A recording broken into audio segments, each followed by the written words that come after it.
Let's get started. Thank you everybody for coming out. And we got this lovely weather, so you know the cause is good. So thank you again for coming out. To get us started, my name is Austin Mogarabee. I am currently the USAID board representative with AFSA, the American Foreign Service Association, and I have the honor of emceeing this event. You're going to get to hear from a bunch of these illustrious speakers back here, people who've done way more for the cause than I have. And as we get started, because this is all about community, I want us to start by everybody in this audience, find someone next to you that you don't know. Introduce yourself, tell them why you're here. And keep your reason in mind, because I might come ask you about it.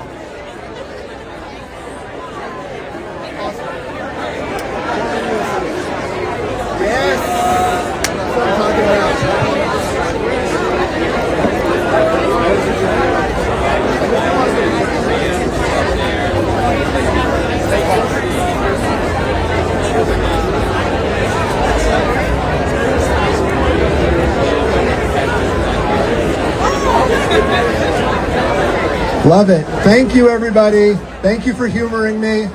As I said, keep those reasons in mind because I might randomly pop up next to you and ask you to share that with everybody. So, as we were organizing this event, we were cognizant that our collective groups represented people from all over the kaleidoscope of foreign assistance. We have represented here in the crowd and on stage people who were Foreign Service nationals, foreign and civil service, implementing partners and grantees, institutional and personal services contractors.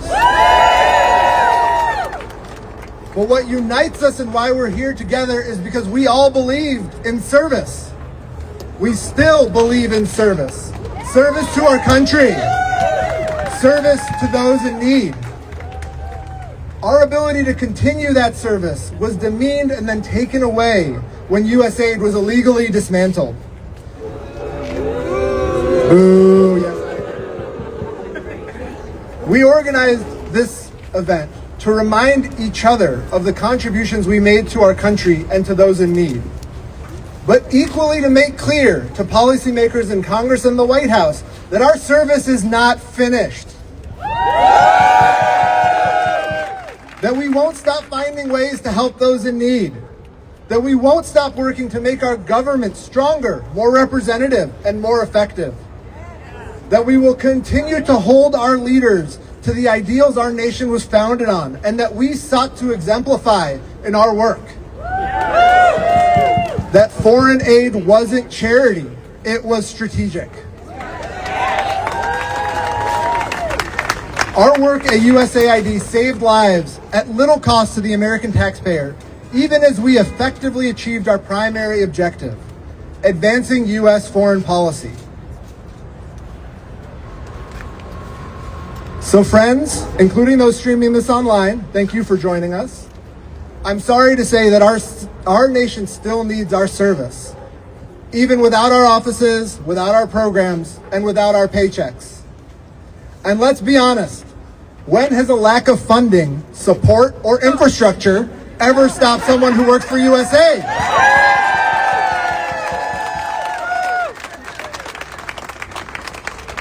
With that, I will stop talking, and I'm pleased to introduce my friend, and coincidentally my first boss at USAID, Mike Henning.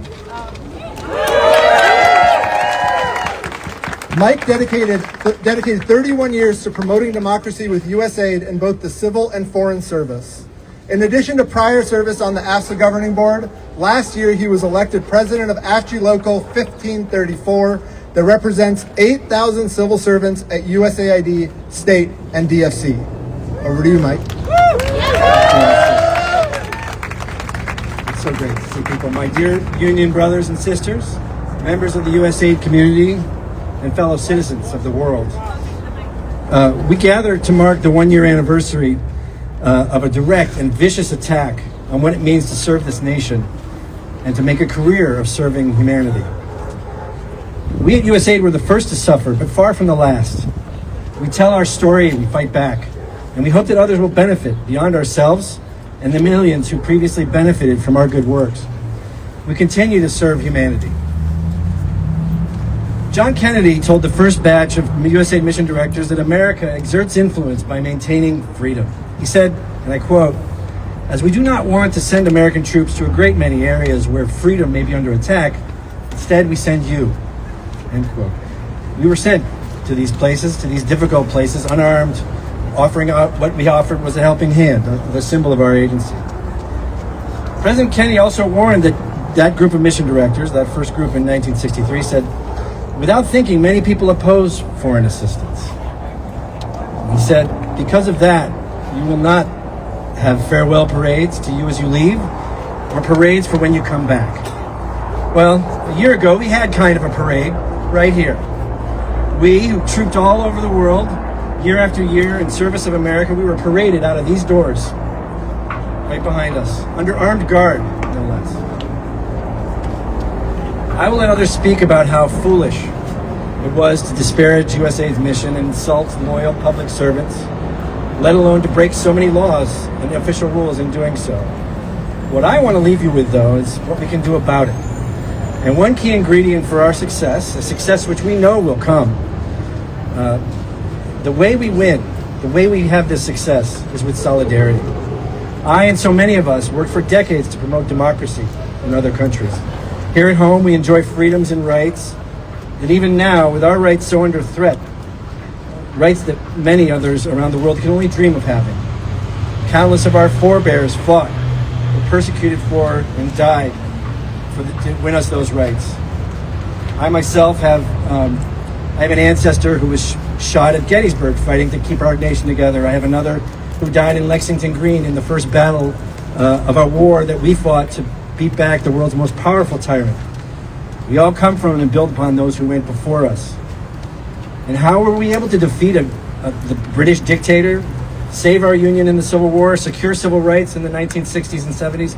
We did it with solidarity. We can only stand here because they, before us, stood their ground then and there, shoulder to shoulder in the face of injustice. Now, it's our turn to stand together, and we need to do this for our legacy. Together, we as Americans...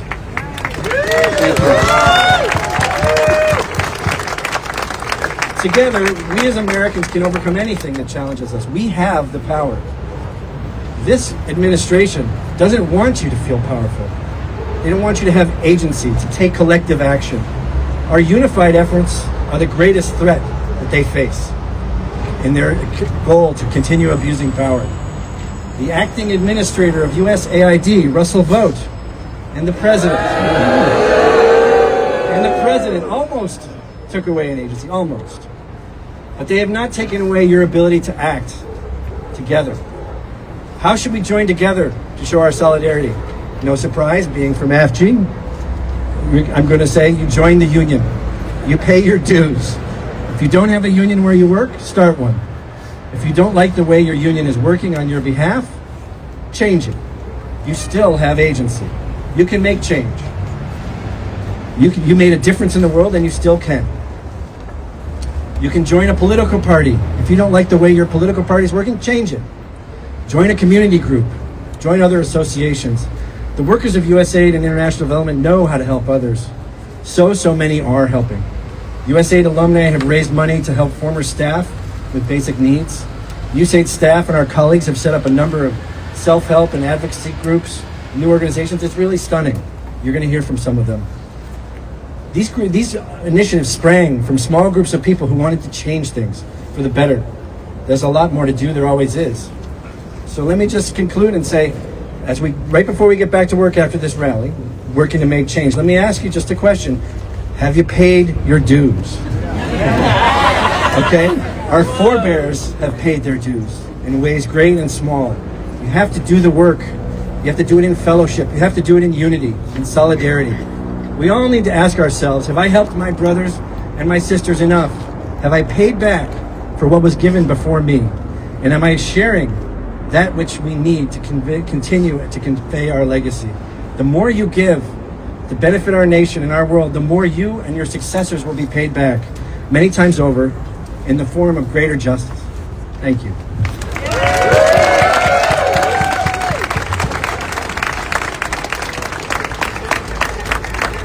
Thank you, Mike, for perfectly encapsulating why collective action, working together, is the way forward for us right now. Our next speaker is John Dink Dinkelman, the president of AFSA. Dink served for 37 years in the State Department as a Foreign Service officer prior to being elected president of AFSA. I've had the pleasure of getting to know Dink on the AFSA board, and I'm honored to introduce him here today. Thank you, Hassan. Hello, everybody. It is an honor and a privilege for the American Foreign Service Association to stand here arm in arm with our colleagues from AFGI, and I always get this number wrong, 1534, in support of USAID.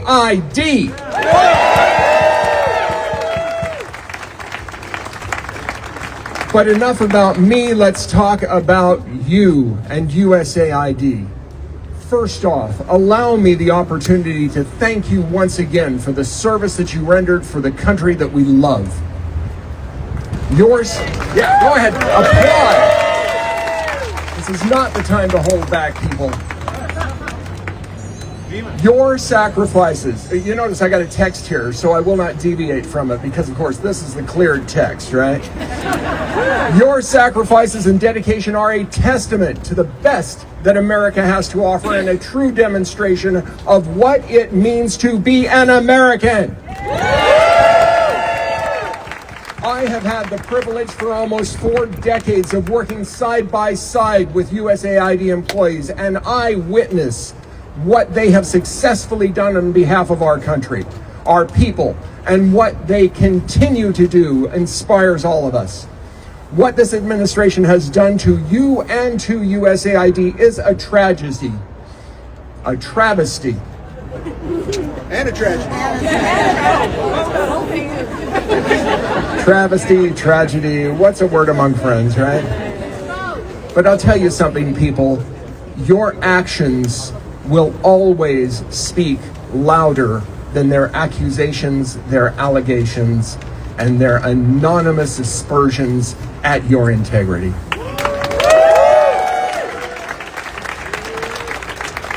You are not wrongdoers.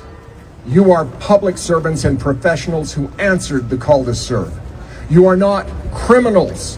You are true patriots, one and all, foreign service, civil service, contracting, implementing partners, locally employed staff. You stand for the true meaning of sacrifice and love of country. We all recognize that there is no rational reason for what they have done to you, and sadly it will continue to have a dramatic impact on both you and, unfortunately, our foreign policy and our nation for years, if not decades to come.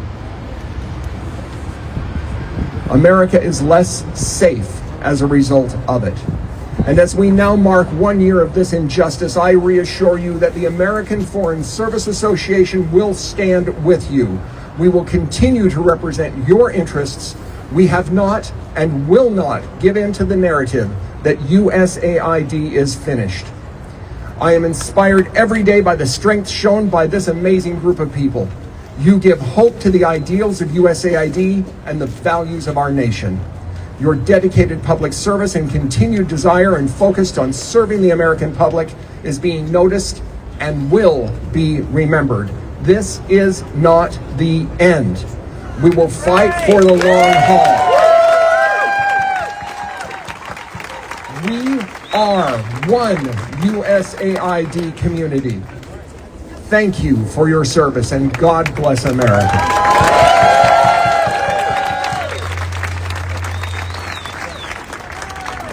Thank you, Dink.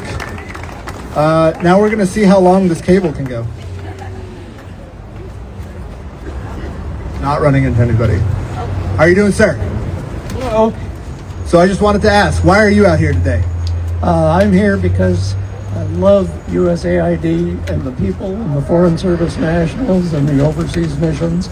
I spent 30 years overseas raised 3 kids in international schools, and ran millions of dollars worth of health projects. Thank you for your service. And thank you for coming out here today.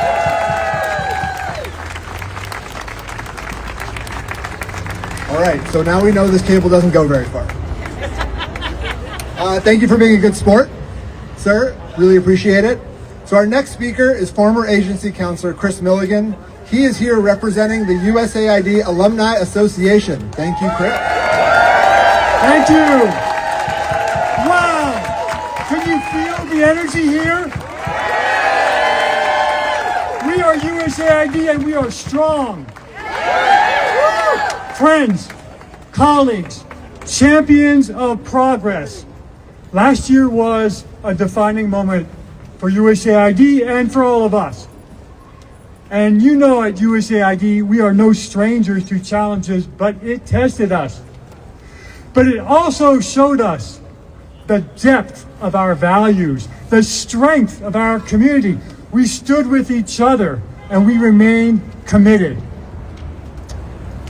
USAID was born out of a powerful idea that America's greatness is not only military and economic, it's its values, the commitment to human dignity.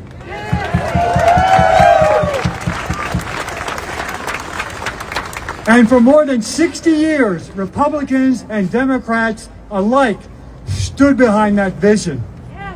And it was carried forward by thousands of you, whether you're Americans or foreign nationals like some of my friends behind me. We carried that vision across the world. And what did we do? Together, we worked in the hardest places on earth. Together, we rebuilt societies after war. Together, we responded to famine and disaster. We educated girls. We strengthened democracies. And together, we created hope where there was none.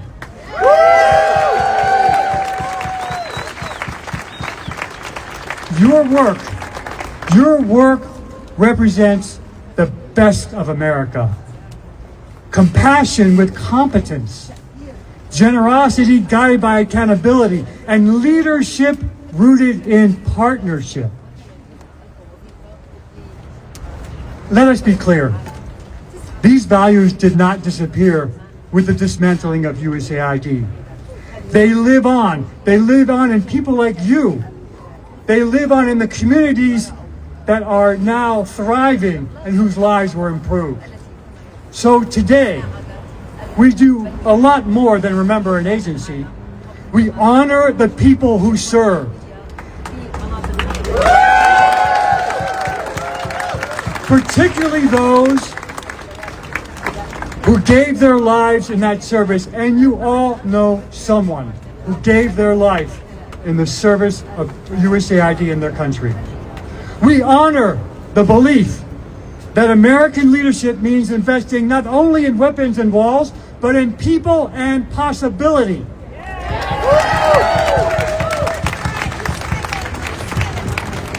Whoever you are, wherever you are, that calling that brought you to USAID, it remains. You all carry it inside of you. And because of that, we are forever joined. Yes, it has been troubling times. If you need help, reach out. We are there for you. Support each other. Take care. Stay unified. So let this anniversary not just be one of mourning, but one of resolve. Resolve to restore America's role as a force for good. Resolve to honor those who serve by continuing the mission. Resolve to show the world that the United States still believes in building and not abandoning. In leading and not retreating. In hope and not fear. Thank you, USAID forever.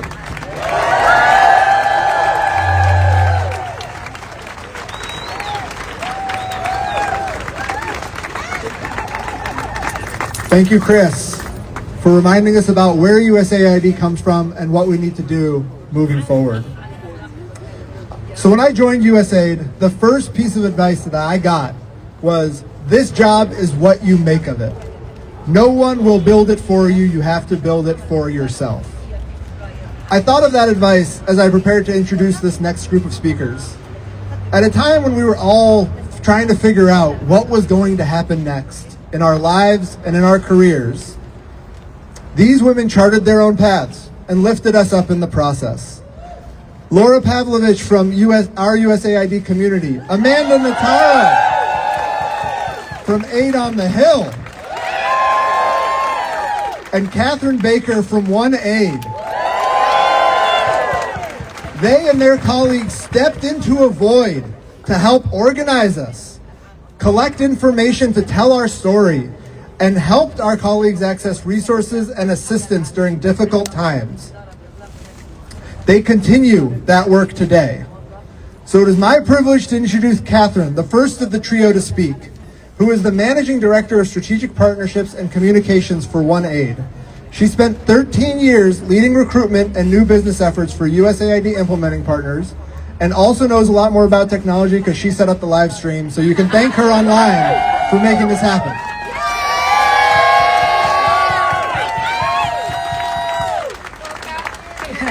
Thank you, Austin, for the introduction, and thank you all for being here today.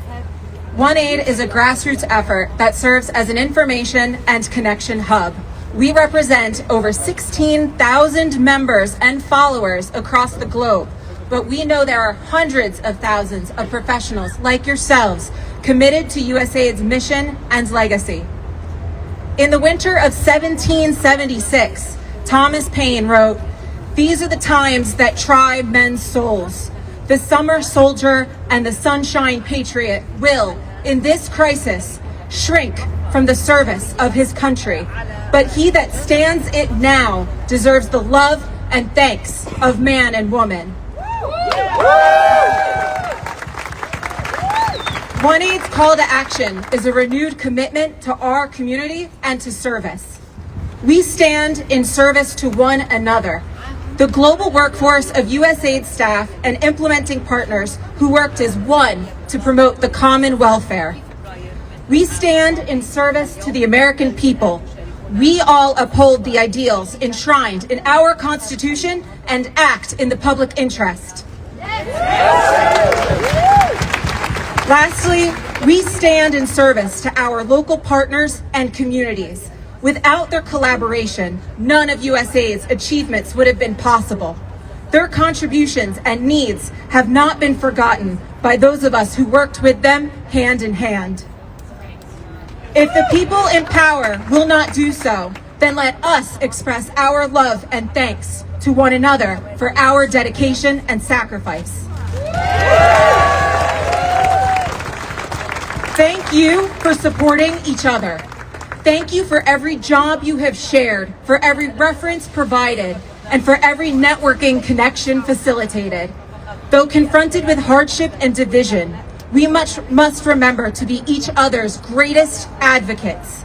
This community is indomitable so long as we remain united. One Aid seeks to maintain that unity and connection through our work, events, and groups, because there is no USAID without its people, and we see that here today. Visit our website to join in affiliated groups, because wherever you are based, and find a community closer to home, because we are the workforce behind the most technically advanced development and humanitarian agency the world has ever or will ever see. We are the nonpartisan civil servants standing here today in 2026, ready to fight for what we believe in. As Paine wrote, "The harder the conflict, the more glorious the triumph. What we obtain too cheap, we esteem too lightly. It is dearness only that gives everything its value." A year later, and we continue to show up, because our senses of vocation and solidarity are some of the dearest things that we all possess. Thank you. Now I'd like to introduce Laura Pavlovich from our USAID community. Thank you so so much, Catherine, and thank you for everything that you and 1-8 have done for our community. My name is Laura Pavlovich. I am a co-founder of our USAID community, a volunteer-led grassroots network of more than 2,300 former USAID employees working to defend our rights and protect a nonpartisan federal workforce. I am so proud to stand here today with my amazing union colleagues and my colleagues from 1-8 and 8 on the Hill, fellow grassroots groups that stood up, brought our community together, and carried forward our mission when this administration tried to erase us and the work that we did. A year ago, this administration did not just dismantle an agency, it targeted a workforce. You've seen the global consequences of these actions. Programs abruptly canceled, partners abandoned, millions of lives lost. But while those harms were unfolding abroad, this administration also went after the dedicated, nonpartisan public servants that powered that work. It locked all of us out of this building. It cut off email access to public servants in conflict zones. It fired nearly all of us without cause. It vilified people who had spent decades responding to famine, disease, conflict, and democratic backsliding on behalf of the American people. And that damage doesn't stop with us. Without USAID's expertise, the United States has lost critical capacity to prevent conflict, fight disease, respond to famine, and counter authoritarian influence. That's leaving us less safe. Without USAID's development and humanitarian professionals, our nation's credibility as a reliable partner is weakened, leaving us less strong. And without USAID's programs, American businesses face greater instability and risk abroad, leaving us less prosperous. Sorry, guys. Why does that matter? Because when you attack nonpartisan public service, you weaken the guardrails of democracy. Many of us have lived and worked in countries where political purges and patronage hollow out institutions. And we've seen what follows: corruption, collapsing systems, and public distrust. America has been stronger because public service here is grounded in law, not loyalty.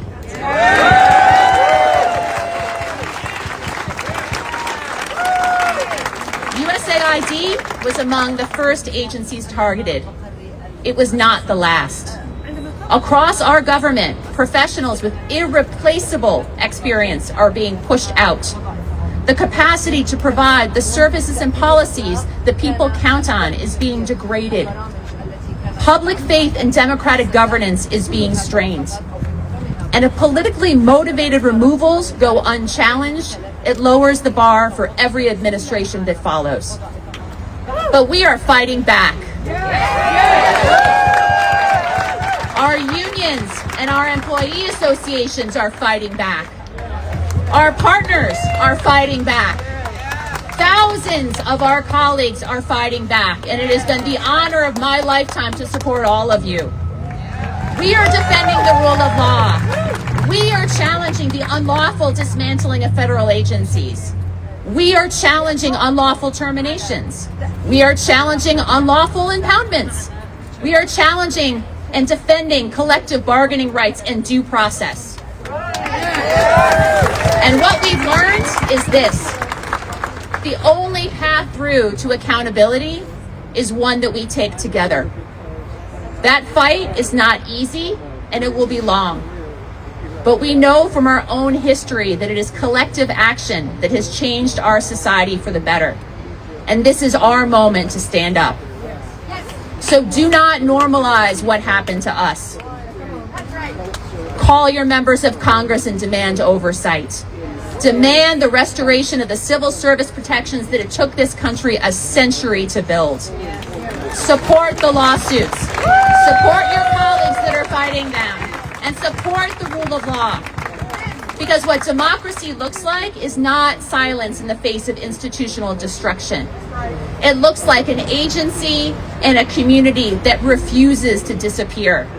And it looks like public servants standing up together. And we are not done.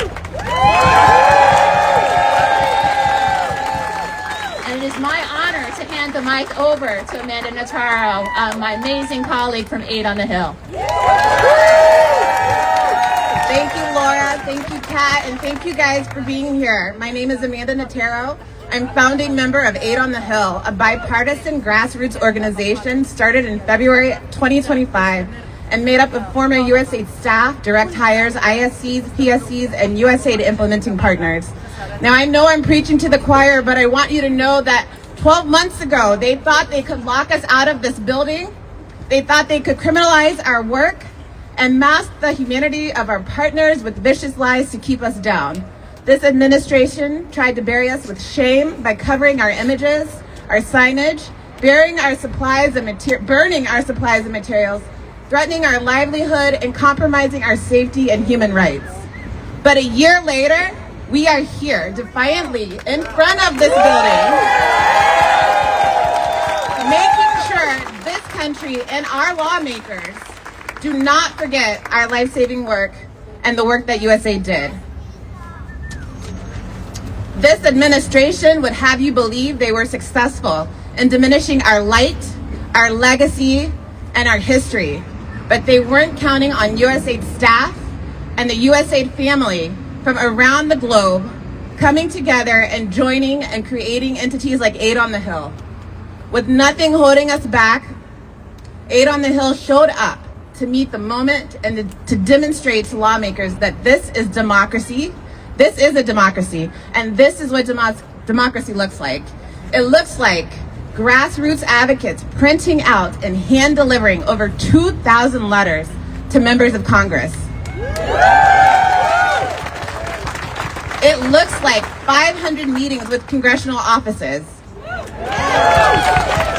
It looks like USAID experts and former staff providing support to over 25 congressional hearings.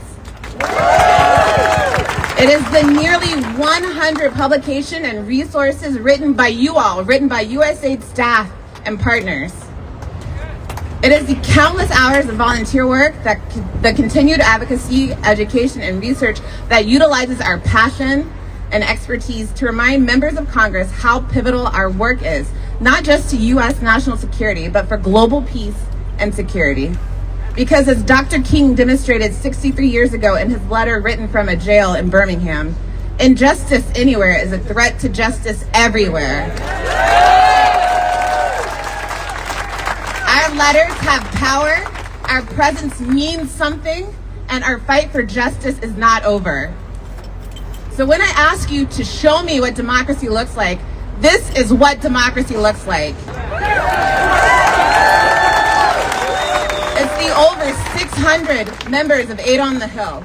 It's you here today and online, not just in remembrance, but in action, ready to show up, ready to let Congress know that our foreign policy, our foreign assistance, our taxpayers' dollars are not a tit-for-tat grift. It's for well thought out and expertly implemented strategy that advances the U.S. but brings our partners with us. Our call to action this year is not to let up and not to give in, but to encourage you all to harness your passion, your voice, to vote, to educate, to let Congress not forget that they have the ability to restore foreign assistance, restore expertise, restore statutes, and hold this leadership accountable with appropriate oversight measures, and the opportunity to restore U.S. global influence for the common good. That's right. So I urge you all, we urge you all, by the end of this month, you've got one more day. You pledge to join Aid on the Hill. You look up your members of Congress, you call, you write to them, you call your partners' members, your siblings' members, your parents' members, visit their in-district office, visit their DC office, print off one of our briefers. Do not let them know rest, because they will hear our voices, feel our presence, read our letters, and know that USAID was a force multiplier for good, that our work made lives better, democracy sustainable, education obtainable, and peace possible.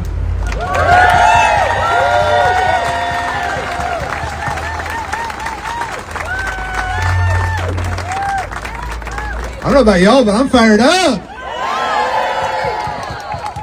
Ooh, that was good. Thank you, ladies. So before I continue, I just want to take a moment and recognize former Administrator Peter McPherson, who came out today to join us.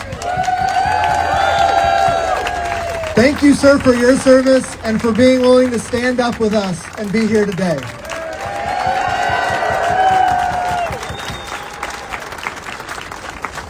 If my cord could reach you, I'd come ask you why you're here, but I don't think it'll happen, so I'm gonna go over here. Hello, ma'am. How are you? Hey, Austin. Why are you out here today? I'm here in support of Laura and our USAID community. We're helping people fight at court and just be here to be with all of you, my former USAID colleagues and all the people who are here to support us. Love it. Clap.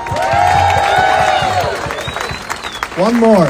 Ma'am, I was here and I heard you calling out, saying, hell yeah, supporting everything. So why are you out here? Well, I've seen USAID build hospitals, roads, educate girls, keep us safe all over the world. I am not USAID, but I am your ally. My husband was AID.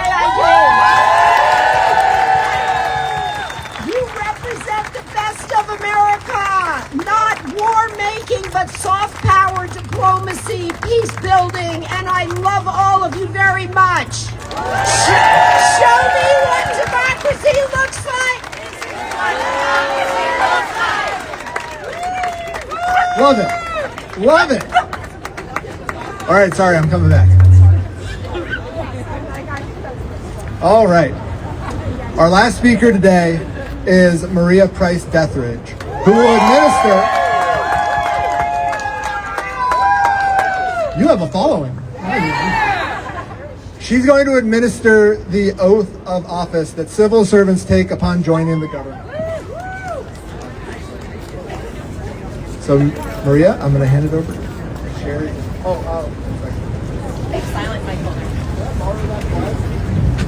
Hello, USAID family and friends. Thank you for joining us here at the RRB and around the world through live streaming. Last year, with the closing of USAID, we lost almost 2,000 career Foreign Service officers. Where are you? Raise your hands. Let us thank you. Over 2,500 career civil service employees. Where are you? Over 500 non-career Foreign Service limited officers. Where are you? Over 5,000 Foreign Service national staff, and they're joining us mostly. 1,200 personal service contractors. Where are you?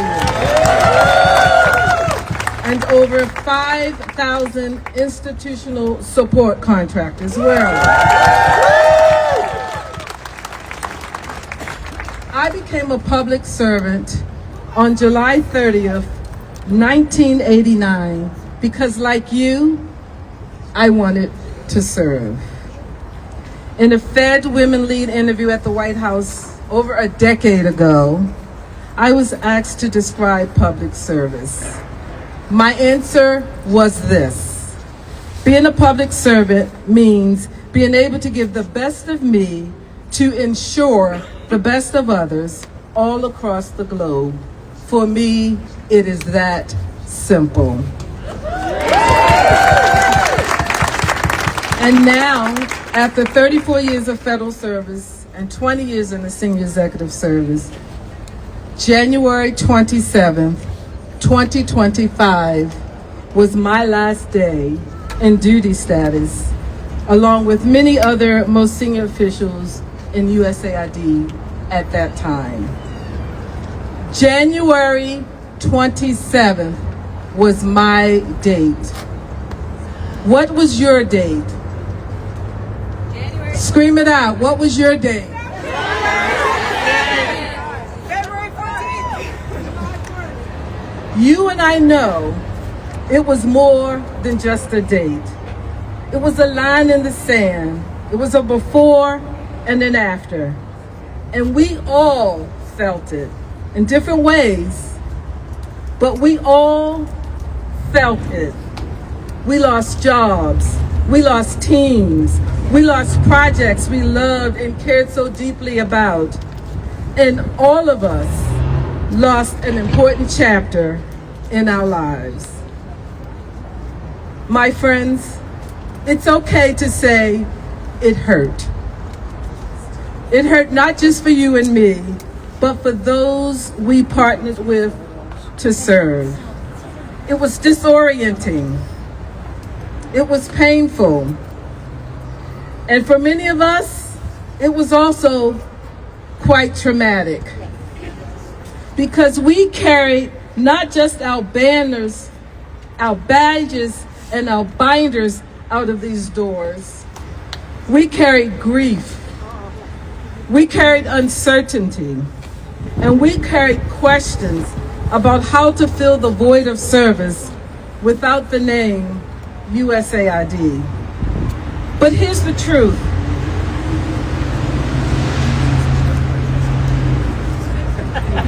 An agency closed, a building closed, a chapter closed, but service did not close. When they closed the doors, did they close our commitment? No! Did they close our expertise? No! Did they close our heart for service? No! No. Why? Because we are USAID. Not the sign on the building, not the seal on the wall. We are the people. We are the mission. We are the community. We showed up for each other. We checked in. We shared leads. We wrote recommendations. We held space for grief. We reminded one another that you, and you still matter. That is the USAID family. That is who we are, and that is what we do. We uplift, we support, we partner, we collaborate, we empower. We are resilient.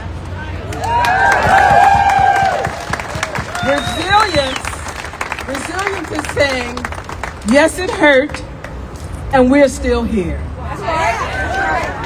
And look at us now. We are serving in local communities, serving across the country, serving across the world in nonprofits, in classrooms, in state and local governments, in global institutions, still answering the call to serve. Because service is not a job title. Service is who we are. Community and service to America continues. We are USAID. Let me hear you. We are USAID. Again. We are USAID. One more time. We are USAID. Today is not just about what ended, but it's also about what endures. Your skills endure.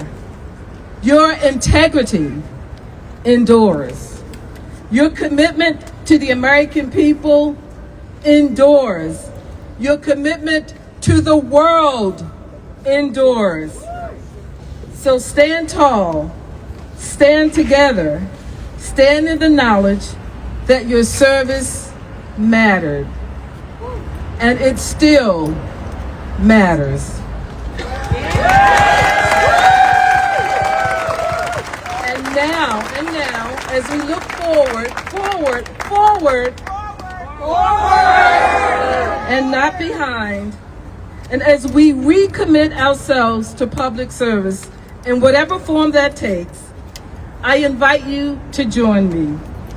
Let us once again affirm the oath that binds us, not to a building, not to a title, but to the Constitution and to service. Before we take the oath, let me say this for those of you who may have never taken it before. The oath of office is a pledge to uphold the values of America, to protect and defend the Constitution, and our shared commitment to serving the interests of the American public.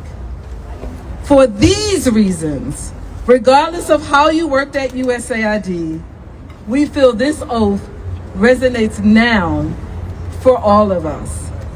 So please join me by placing your right hand over your heart and raising your left hand. Please repeat after me. I do solemnly swear that I will support and defend the Constitution of the United States against all enemies, foreign and domestic, and that I will bear true faith and allegiance to the same, and that I take this obligation freely, without any mental reservation or purpose of evasion. So help me God. Thank you for your service.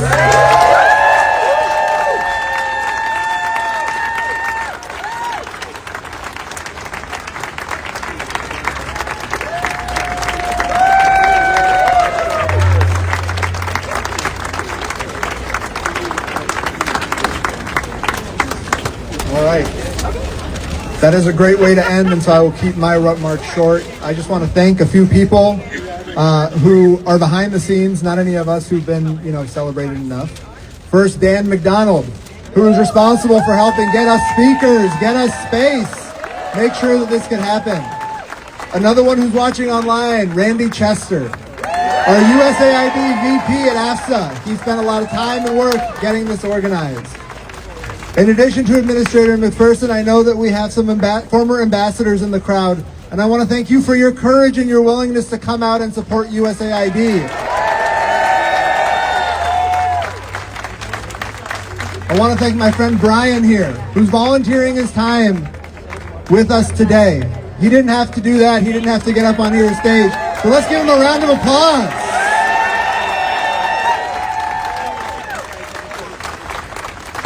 And I just want to leave you with a few words to remember. As Maria said, your service mattered, regardless of your job title. Our community is here for you. If you need help, reach out. We can still fight. Get involved, not just for those of us here, but for our country, for our community, for our democracy, and for each other. And lastly, to the American people who might see this or see a clip of this or read a tweet about radical lunatics getting together in front of the 14th Street entrance of the RRB.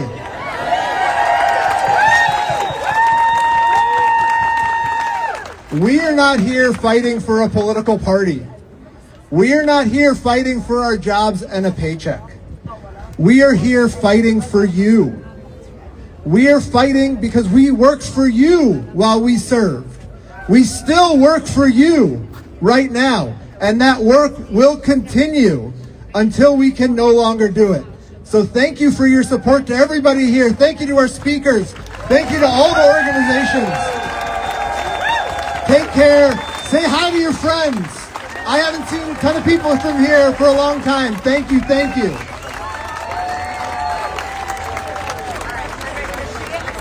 I've been told we should do a chant. All right, going back to This is what democracy looks like. This is what democracy looks like. This is what democracy looks like. This is what democracy looks like.